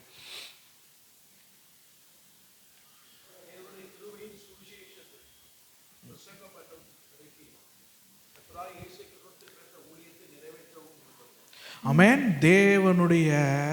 தேவனிடத்திலிருந்து பெற்ற சுவிசேஷத்தை, கிருபையின் சுவிசேஷத்தை நான் பிரசங்கம் பண்ண விரும்புகிறேன். ஆமென். அதுதான் அவனுடைய எய்ம், இட் இஸ் இஸ் கோல். அதுதான் அவனுடைய லெக்காக இருந்தது. ஆமென். அவன் ஆரம்பிக்கும் போது சொல்கிறான், என் வாழ்க்கையை நான் பெருசாக என்னவில்லை, என் ஓட்டத்தையும் முடிப்பேன் எல்லாம் சொல்கிறான். என்ன பண்ண போகிறேன்? சுவிசேஷத்தை சொல்ல போகிறேன். ஆமென். சுவிசேஷத்தை சொல்வது தான். சீஷர்கள் அநேகர்கள் போய் சுவிசேஷத்தை பிரசங்கித்தார்கள். ஆமென். பிரசங்கிக்கும் போது கை நடுங்கி கால் நடுங்கி பிரசங்கிக்கல, தைரியமாக பிரசங்கித்தார்கள். ஆமென். அதே எந்த பேதுரு இயேசு கிறிஸ்துவை விட்டு பயந்து மறுதலித்து விட்டு போனானோ, அதே பேதுருவை நோக்கி தேவன் வருகிறார், அவனை மாற்றுகிறார், அவனையே கொண்டு அநேகர்களை சாட்சியாய் நிறுத்துகிறார். இறுதியாக அவனே நிலத்தில் விதைக்கப்படுகிறான். ஆமென். அவனே அவனுக்குள் எரிந்து கொண்டிருந்த பக்தி வைராக்கியம். ஏன் அந்த பக்தி வைராக்கியம் எப்படி ஒரு ஒரு ஒரு சின்ன நாட்களுக்குள் மாறினது? ஏனென்றால் உயிர்த்தெழுந்த தேவனை அவன் கண்டான். ஆமென். உயிர்த்தெழுகிறதுக்கு முன்பாக அவனுக்கு சந்தேகம் இருந்தது. எல்லாம் சொன்னார், எல்லாம் செஞ்சாரு, மரித்து மீண்டும் வந்து விடுவாரா அப்படின்ற கேள்வி இருந்துட்டு, மரித்தும் மீண்டும் வந்த பிறகு பார்த்தான், என் வாழ்க்கையை நான் துச்சமாக எண்ணுகிறேன், எனக்கு வச்ச லக்கை நோக்கி நான் ஓடுகிறேன், எனக்கு என்ன சொன்னாரோ அந்த சுவிசேஷத்தை நான் மக்களுக்கு பிரசங்கிக்க போகிறேன். ஆமென். அதே பேதுரு பிரசங்கிக்கிறான். பார்க்கிறவர்கள் கேட்கிறார்கள், இவர்கள் படிக்காதவர்களாக இருக்கிறார்கள் என்று சொல்கிறார்கள். அதற்கு அவன் அவர்களே சொல்கிறார்கள், அவர்கள் படிக்காதவர்கள் தான், ஆனால் தேவன் இயேசு கிறிஸ்துவோடு இருந்தவர்கள் என்று சொல்கிறார்கள். ஆமென். இன்று ஆவியானவரை நமக்கு தந்துவிட்டு சென்றிருக்கிறார். ஆமென். உங்களை பார்க்கிறவர்கள் என்ன சொல்ல வேண்டும் என்றால், இவர்கள் அவர்களோடு உள்ளவர்கள் என்று சொல்ல வேண்டும். ஆமென். நான் ஆவியானவருடைய கிரியை உங்களை மாற்ற வேண்டும். when people see, they should see Christ in you. ஆமென். உங்களை ஆவியானவர் கிறிஸ்துவை போல் மாற்றும் பொழுது உங்களை பார்க்கிறவர்கள் கிறிஸ்துவை காண வேண்டும். ஆமென். Glory to God. இதில் இன்னும் ஒன்று காரியம் பார்த்தீர்கள் என்றால், அதுலேயும் அவன் சொல்கிறான், preach the gospel. அவனுடைய எய்ம் எதுவுமே கிடையாது, நற்செய்தியை போதிக்கிறது மாத்திரம்தான் அவனுடைய எய்ம். நம் வாழ்க்கையை நாம் திரும்பி பார்க்க வேண்டும். நம்மளோட எய்ம் சில கேட்டிங்கன்னா பார்த்தீங்கன்னா, அந்த வீடை கட்டி முடிச்சுட்டு நான் எனக்கு நிம்மதி, அதான் என்னோட எய்ம் அப்படின்பாங்க. இல்லை, எனக்கு இவ்வளோ காசு சேர்த்துட்டா அதுதான் என்னோட எய்ம் அப்படின்பாங்க. அதெல்லாம் ஒரு கிறிஸ்தவனோட எய்மாக இருக்கக்கூடாது. ஆமென். அதெல்லாம் தேவை. அதெல்லாம் இல்லை என்று நான் நடைமுறைக்கு மாறாக பேசினால் வேதத்துக்கு எதிராக பேசுகிறவனாய் காணப்படுவேன். பணம் எல்லாவற்றுக்கும் உதவும். ஆமென். அதை கிறிஸ்துவின் இடத்தில் வைத்து விடக்கூடாது. ஆமென். நம்முடைய லெக்கு என்னவென்றால், கிறிஸ்துவின் கிருபையின் பிரசங்கத்தை போய் போதிக்க வேண்டும். ஆமென். அநேகர்கள் போதித்தார்கள். அநேகர், நான் இன்னொரு 2 பேரை குறித்து சொல்லிவிட்டு கன்க்ளூட் பண்ண விரும்புகிறேன். இயேசு கிறிஸ்துவுடைய பிரசங்கத்தை 2000 வருஷமாக வரும்போது இயல்பாக வரவில்லை, சும்மா சொல்லி வரவில்லை. அநேகர்கள் மரித்தார்கள்.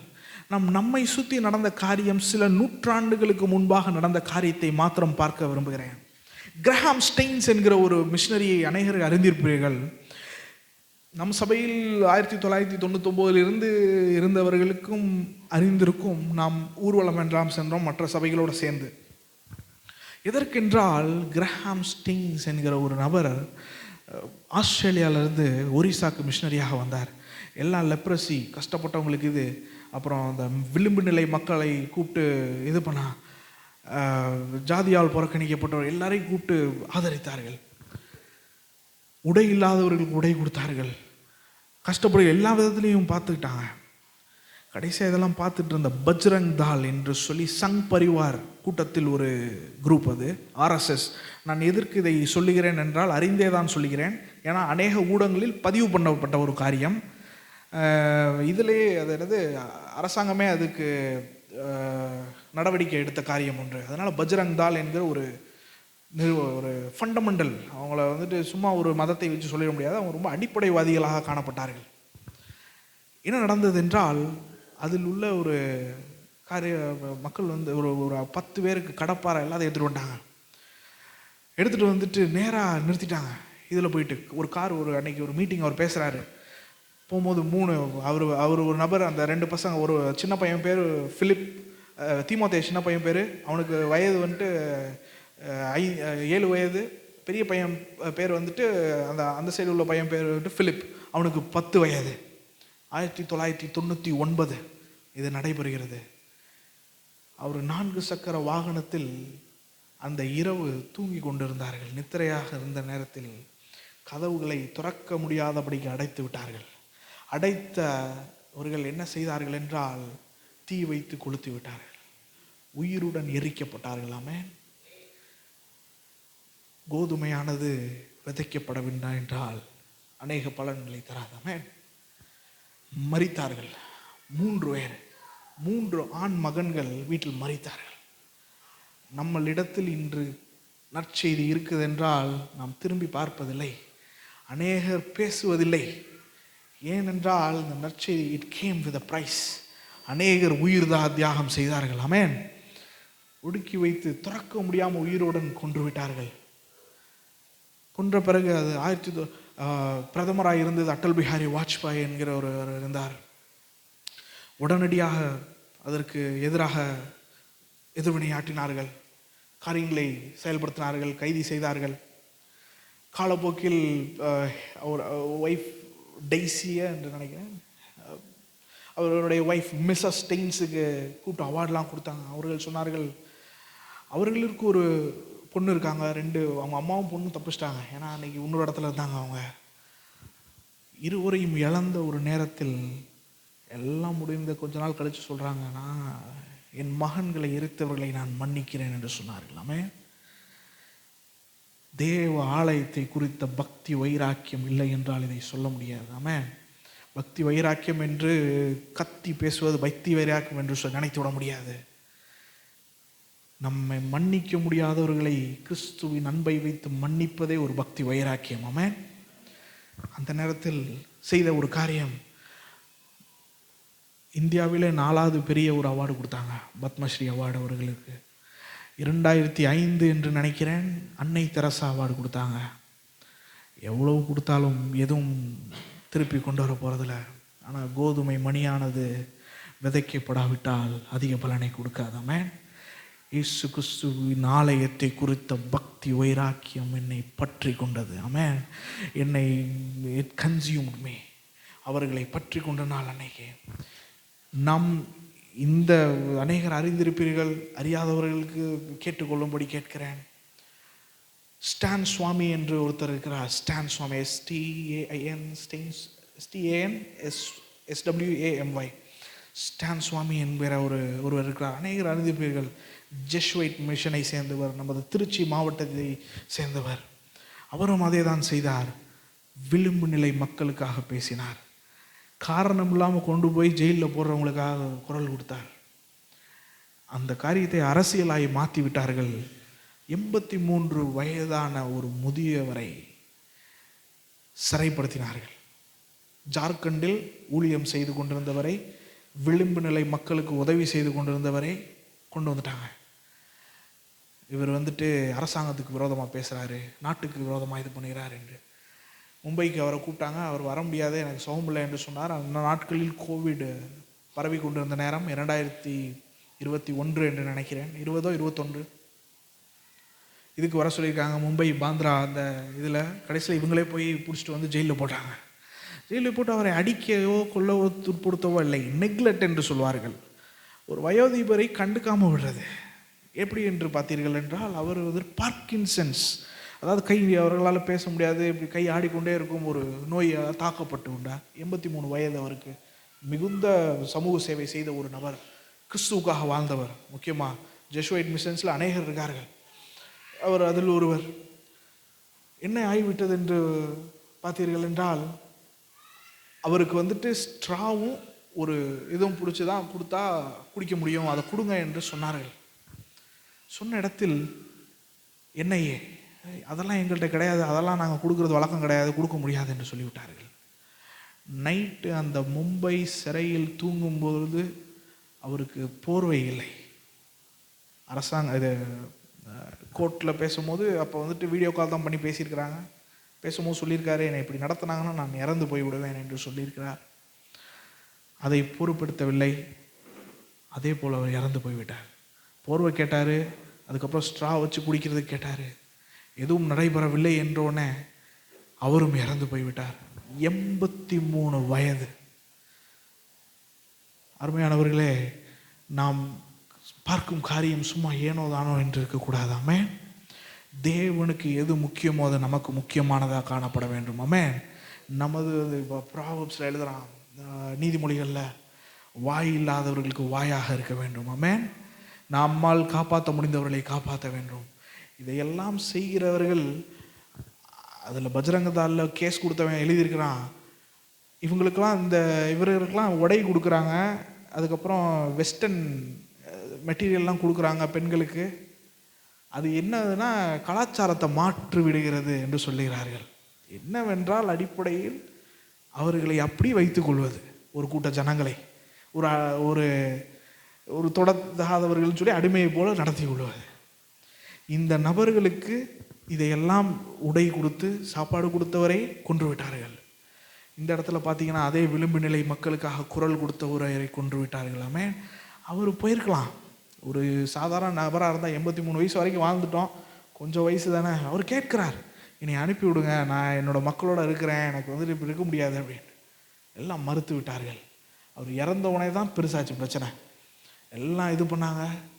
வெளிநாட்டிலேருந்துலாம் ப்ரெஷர் வந்தோடனே இது யூஎன்ஓ வரைக்கும் போயிடுச்சு. இது வந்துட்டு பர்பஸாக பண்ணது, வேணும்னே இந்த உயிரை காப்பாற்றிருக்கலாம் அப்படின்னு இது வந்துருச்சு. ஆனால் அவங்க வந்துட்டு இவர் மேலே தவறான குற்றச்சாட்டுகளை போட்டு விட்டார்கள். மாவாயிஸ்டோட இவருக்கு இது இருக்குது அது இருக்குதுன்னு சொல்லிவிட்டார்கள். இது வந்துட்டு சமீபத்தில் நடந்த ஒரு காரியம். நான் ஏற்கனவே சொன்ன நிகழ்வு 2000 இரண்டுமே ஒரே அரசாங்கத்தின் கீழ் நடந்த ஒரு காரியமாக காணப்படுகிறது. அரசாங்கத்துக்கு விரோதமாக பேசுவது என்னுடைய வேலை அல்ல, ஆனால் இட்ஸ் அ ஃபேக்ட். ஒரே காரியம் நடந்தது.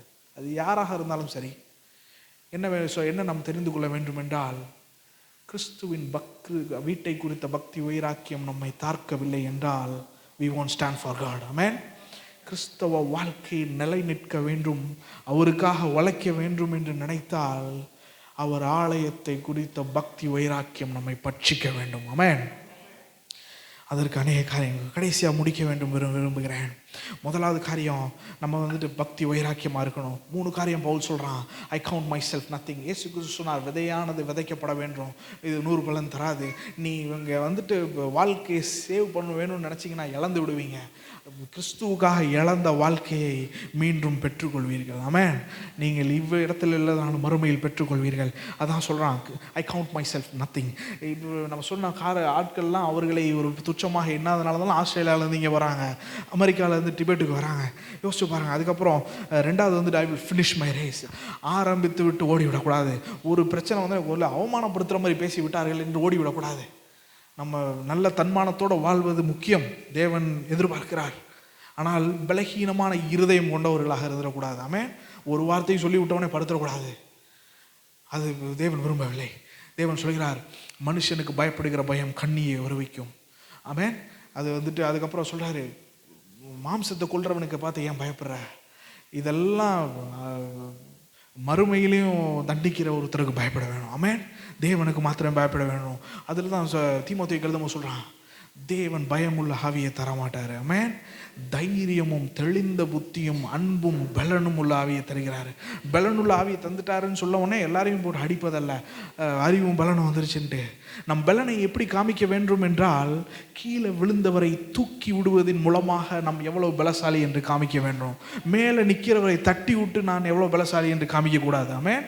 அது ஒரு மாரலி ராங். அது கீழே உள்ளவர்களை தூக்கி விட வேண்டியது கடமைப்பட்டிருக்கிறோம். ஆமென். வேதத்துக்கு உட்பட்ட ஒரு காரியமாக காணப்படுகிறது. விழுந்தவர்களை சந்திக்க வேண்டும். கடைசியாக இதுக்கெல்லாம் வந்துட்டு ஃபினிஷ் த ரேஸ், அப்புறம் ப்ரீச் த காஸ்பல். கடைசியாக அதுதான் நோக்கம். ஒரு காரிய பட்சிக்கப்பட்டது. நீங்கள் வந்துட்டு உலகத்தார் சொல்லலாம், கிறிஸ்தவ கைக்கூலின்னு சொல்லலாம், புது வார்த்தைலாம் கண்டுபிடிச்சி சொல்லலாம். அதெல்லாம் அவர்கள் சொல்லவில்லை என்று அறிந்து கொள்ள வேண்டும். ஆமென். அவர்களுக்கு பின்பாக இருக்கிற இருளின் ஆதிக்கத்தின் சத்தமாக அது தொனிக்கிறது. ஆமென். கடைசியாக சொல்ல விரும்புகிறேன். இதெல்லாம் முடிச்சுட்டு கிராம் ஸ்டெயின்ஸ் நான் பார்த்தோம். சமீபத்தில் ஒரு காரியத்தை வாசித்தேன். இதெல்லாம் நாம் வாழ வேண்டும் என்றால் ஆவியானவருடைய துணை வேண்டும். ஆமென். இயேசு கிறிஸ்து சொல்கிறார், கடைசியாக போகும்போது அந்த கிரேட் கமிஷனை கொடுக்குறாரு. உலகம் எங்கும் போய் சொல்லுங்க. அப்போ சொல்லும் போதும் நம்பாதவன் இருக்கான், சந்தேகப்படுறவன் இருக்கான். டிசைபிள்ஸுக்கு சொல்கிறாரு, உலகம் எங்கும் போய் சொல்லுங்க அப்படின்னு சொல்கிறாரு. எல்லாமே எனக்கு கொடுக்கப்படுது. அதை வாக்குத்தத்தம் கொடுக்குறாரு, I will be with you. Amen. நான் உங்களோடு மரண பரியந்தம் இருப்பேன். நீங்கள் இங்கே இருக்கிற வரைக்கும் நான் உங்களோட இருப்பேன். இங்கேருந்து நீங்கள் போன பிறகு அங்கே நான் இருப்பேன். ஆமென். அங்கே நீங்கள் என்னோட வந்து விடுவீர்கள். உங்கள் கரத்தை பிடித்து நடத்துகிறவராக இருக்கிறார். கடைசியாக ஆவியானோடைய துணை வேணும். ஆமென். அநேக இந்த சமீபத்திலாம் செய்தி வருகிறது, ஒரு பெரிய ஊழியர் விழுந்ததை பற்றி. அதை பெரிய சந்தோஷமாக, என்ன கொடுமை என்றால், ஒரு பெரிய பிரசங்கியார் அவர் ஒரு காரியத்தில் விழுந்து விட்டார். அவர் விழுந்து விட்டார் என்று சந்தோஷப்படுகிறவர்கள் கிறிஸ்தவர அல்லாதவர்கள் அல்ல, கிறிஸ்தவர்களுடைய எதிரிகள் அல்ல, சபையில் உள்ளவர்கள் அவரை குறித்து பேசுகிறார்கள். இப்படி விழுந்தார் அப்படின்று. ஆவியானவருடைய துணை வேண்டும். ஆமென். ஆவியானவரால் நடத்தப்பட வேண்டும். அதுதான் சொல்றாரு, wait until you receive the Holy Spirit. ஆமென். ஆவியானவருடைய அபிஷேகம் பெறாதவர்கள் அதை கேட்க வேண்டும். ஆமென். அநேக சிறுவர்கள் ஆவியானவரால் அபிஷேகப்பட வேண்டும். ஆமென். அப்பொழுது நீங்கள் பலப்படுவீர்கள். அப்புறம் வந்துட்டு நீங்கள் யூதேயாலையும் எருசலேம்லையும் சமாரியாலையும் எல்லாம் உலகமெங்கும் போய் சொல்லலாம். ஆமென். தைரியமாக பிரசங்கிக்கலாம், பயந்துட்டல. ஆமென். கடைசியாக சொல்கிறேன், கிறிஸ்துவுக்கு எது முக்கியமோ அது நமக்கு முக்கியமாக காணப்பட வேண்டும். ஆமென். What is important to God should be important to us. தேவனுக்கு எது முக்கியமோ அது நமக்கு முக்கியமாக காணப்பட வேண்டும். தேவனுடைய இதய துடிப்பு எதுவோ அது நம் இதய துடிப்பாக மாற வேண்டும். ஆமென். கல்லான இருதயத்தை எடுத்துவிட்டு சதையான இதயத்தை, தேவனுடைய இருதயத்தை கொடுத்திருக்கிறார். அவர் இரத்தத்தினால் கழுவியிருக்கிறாரு. சமீபத்தில் ஒரு இடத்தில் வாசித்தேன். இதோடு நான் முடித்து விடுகிறேன்.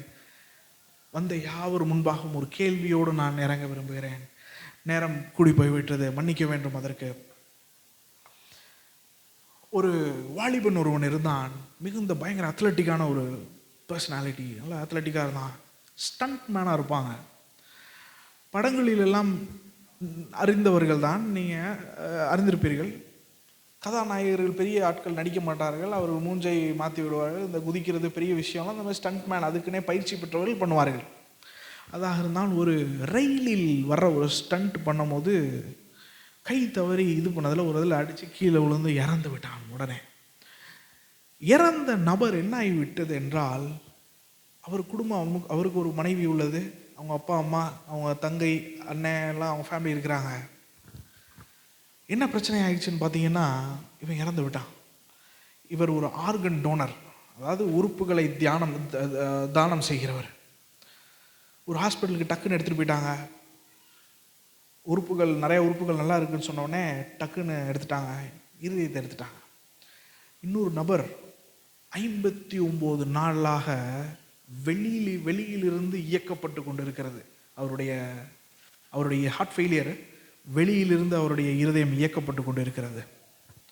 அவருக்கு மாற்ற வேண்டும் என்று சொல்லிவிட்டார்கள். மாற்ற வேண்டும் என்று சொல்லிவிட்டால் என்ன, எதனா சரியான நேரம் வந்து பார்த்துட்டு மாற்றிட்டாங்க. எல்லாம் சக்ஸஸ்ஃபுல்லாக முடிஞ்சிருச்சு. முடிந்த பின்பு என்ன ஆகிவிட்டது என்றால், அவருக்கு சந்தோஷம், உயிரோடு வந்துட்டார். அந்த குடும்பத்தில் வருத்தம், இருந்தாலும் இருதயத்தை தானம் பண்ணணும்னு எழுதி கொடுத்துருக்கான், தானம் பண்ணியாச்சு. ஒரு இளைஞன் இறந்து போயிட்டான். அவன் மனைவிக்கு வருத்தம், தகப்பனுக்கு வருத்தம், தாய்க்கு வருத்தம், தங்கைக்கு வருத்தம், அக்காவு அண்ணனுக்கு வருத்தம், அவர் நண்பர்களுக்கு வருத்தம். ஒரு நாள் என்ன ஆகிவிட்டது என்றால், இந்த இருதயம் வாங்கினவர் பெரிய ஆள், இருதயம் கொடுத்தவரும் பெரிய செல்வந்தர். ஒரு பெரிய ஹோட்டலில் எல்லாம் ஃபங்க்ஷன்லாம் செட் பண்ணி இந்த இருதயத்தை கொடுத்த நபருடைய குடும்பத்தினர் என்னை வந்து பார்க்கலாம் என்று சொன்னார். அந்த கொடுத்த நபருடைய ஃபேமிலி ரொம்ப பெரிய ஃபேமிலி, ரொம்ப செல்வந்தானா ஃபேமிலிகள். போன பொழுது அவங்க தந்தை வந்து எல்லாரும் வந்துட்டாங்க, அக்கா எல்லாம் வந்துட்டாங்க. ஒரு ஒரு மௌனம் காணப்படுகிறது அந்த அறையில். ஒரு 5 ஸ்டார் ஹோட்டல் அந்த இடத்துல இருக்காங்க. பயங்கரம் அமைதியே சத்தமாக இருக்கிறது அந்த ஒரு நிலை. கடைசியாக கார்ல இருந்து அவங்க அப்பா இறங்கி வராரு. அவர் எதுவும் பேசலை, மௌனமாக வராரு. கையில் ஒரு ஸ்டெதஸ்கோப் வச்சிருக்காரு. அவர் சொன்ன ஒரு காரியம், நீங்கள் பார்க்க வேண்டும் என்று சொன்னவுடன் எனக்கு மனதில் வந்த காரியம் இதுதான். கடைசியாக ஒரு முறை என் மகனுடைய இருதய துடிப்பை என் காதில் கேட்க வேண்டும் என்று சொல்லி அவருடைய இருதயத்தில் வைத்து ஹார்ட் டிரான்ஸ்பிளான்ட் பண்ண இதய மாற்று சிகிச்சை பண்ணப்பட்டவருடைய இருதயத்தில் அவருடைய மகனுடைய இருதய துடிப்பை கேட்டார். இதை கேட்ட மாத்திரத்தில் நான் நினைத்த ஒரு காரியம், சபையாய் இருக்கிற நாம் கிறிஸ்துவை கொடுத்த பிதாவாகிய தேவன் நம்மை மீட்டு கொண்டார் இரத்தத்தை கொடுத்து. சபையாய் நான் சொல்கிறேன், ஒரு ஹெவன்லி செலஸ்டியல் ஸ்டெதஸ்கோப் ஒன்று வச்சு தேவன் நம் சபையாய் ஒருமனப்பட்டு இருக்கும்போது நம் இருதயத்தை துடிப்பை கேட்கும் பொழுது நமது இரட்சகரின் அவருடைய குமாரனின் இருதயத்தை துடிப்பை கேட்பாரோ? இல்லை என்றால் ஆண்டவரே என் சுயநலத்தை கேட்பாரோ? ஆமென். தனித்தனியாக சொல்லுகிறேன், சிறுவர் முதல் பெரியோர் வரை உங்களுடைய இருதயத்தில் பிதாவாகிய தேவன் இருதய துடிப்பை கேட்க வந்தால் அவருடைய குமாரன் இருதயத்தை துடிப்பை கேட்பாரோ? இதை நீங்கள் உங்களுக்குள் கேட்டுக்கொள்ள வேண்டும். ஆமென். அவர் வீட்டை குறித்த பக்தி வைராக்கியம் நம்மை பட்சிக்கட்டும். ஆமென். எல்லாவற்றுக்கும் மேலாக தேவனுடைய இருதய துடிப்பு, அவருக்காக வாழ வேண்டும், அவருக்காக ஆத்தும் ஆதாயம் செய்ய வேண்டும். ஆமென். கண்களை மூடி நாம் ஜெபிப்போமாக. தேவன் உங்களோட உறவாடுவாராக. தேவன் உங்களுக்கு பேசுவாராக. காரியங்களை முன்கொண்டு வருவாராக. நம்ம எல்லாம் எழுந்து நின்று ஜெபம் பண்ணுவோம். ஹல்லேலூயா. Praise the Lord. நாம் கேட்ட வசனத்துக்கு நான் என்னுடைய கவனத்தை திருப்புவோமாக. ஹல்லேலூயா. தேவனுடைய வீட்டை குறித்த பக்தி வைராக்கியம் என்னை பட்சித்தது. இந்த பக்தி வைராக்கியம் என்னுடைய வாழ்வில் சுவிசேஷத்தை குறித்து பிரசங்கிட்டதான். நம்முடைய வாழ்வு, இந்த வாழ்வை கிறிஸ்துவுக்கென்று அர்ப்பணிப்பதில்லை, ஆண்டவருக்கென்று ஓட்டத்தை முடிப்பதில்லை, அந்த கிருபையில் சுவிசேஷத்தை பிரசங்கிப்பதில்லை, ஆத்துமாதாய பணி. எத்தனை எதிர்ப்புகள், பிரச்சனைகள், போராட்டங்கள் வந்தாலும் அவருக்காக வைராக்கியம் பாராட்டுவதில்லை. நம்முடைய வாழ்க்கையில் கிருபை செய்வாராக, கிருபை செய்வாராக. ஹல்லேலூயா. Praise the Lord. ஹல்லேலூயா. ஹல்லேலூயா. அவர் அழைப்பை அனுசரித்தேன், அவர் அழைப்பை அனுசரித்தேன், அவர் அழைப்பை அனுசரித்தேன், தொண்டு செய்வேன் என் ஆண்டவர்க்கே, தொண்டு செய்வேன் என்றோம், தொண்டு செய்வேன் என்றோம், தொண்டு செய்வேன் என் ஆண்டவர்க்கே,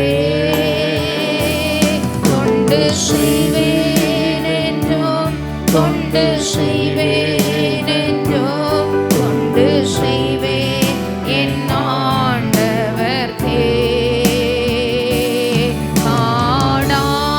காடானாலும் மேடானாலும்,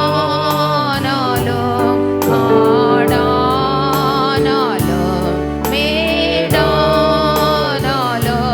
காடானாலும் மேடானாலும், தொண்டு செய்வேன் என் ஆண்டவர்க்கே, தொண்டு செய்வேன் என்றும், தொண்டு செய்வேன் என்றும்,